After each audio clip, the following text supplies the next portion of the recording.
சென்னை கோயம்பேட்டில் உள்ள செல்போன் கடை ஒன்றில் லாரி கடத்தலில் ஈடுபட்ட சுபாஷ் என்பவர் அந்த கடை ஊழியரிடம் தாக்குதலில் ஈடுபடக்கூடிய சிசிடிவி காட்சிகளும் வெளியாகியிருக்கிறது. கடந்த 15ஆம் தேதி லாரி கடத்தலில் ஈடுபட்ட சுபாஷுக்கும் அந்த செல்போன் கடையின் ஊழியருக்கும் இடையே தகராறு ஏற்பட்டுள்ளது.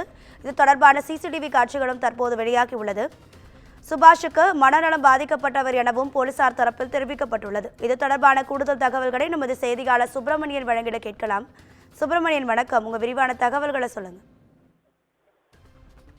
செங்கல்பட்டு மாவட்டம் சுங்கச்சாவடி அருகே லாரியை கடத்தி சென்ற சுபாஷ் என்பவர் கோயம்பேட்டில் செல்போன் கடையிலும் தகராறில் ஈடுபட்ட சிசிடிவி காட்சி தற்போது வெளியாகி இருக்கிறது. கடந்த 15ஆம் தேதி இரவு இந்த சம்பவம் என்பது நிகழ்ந்திருப்பதாக தெரிய வந்திருக்கிறது. கோயம்பேடு மேம்பாலம் அருகே செல்போன் கடைக்கு சென்ற அந்த சுபாஷ் விலை பேசி கொண்டிருக்கும் போது அங்கிருக்கக்கூடிய பொருட்களை உடைத்து அதே போல செல்போனுடைய சீல்களை பிரித்து தர வேண்டும் என கேட்டு தகராறு ஈடுபட்டதாக தெரிகிறது. மேலும் அந்த சிசிடிவி காட்சியில் அங்கு இருக்கக்கூடிய பொருட்களை சூறையாடக்கூடிய காட்சிகளும் பதிவாகி இருக்கிறது.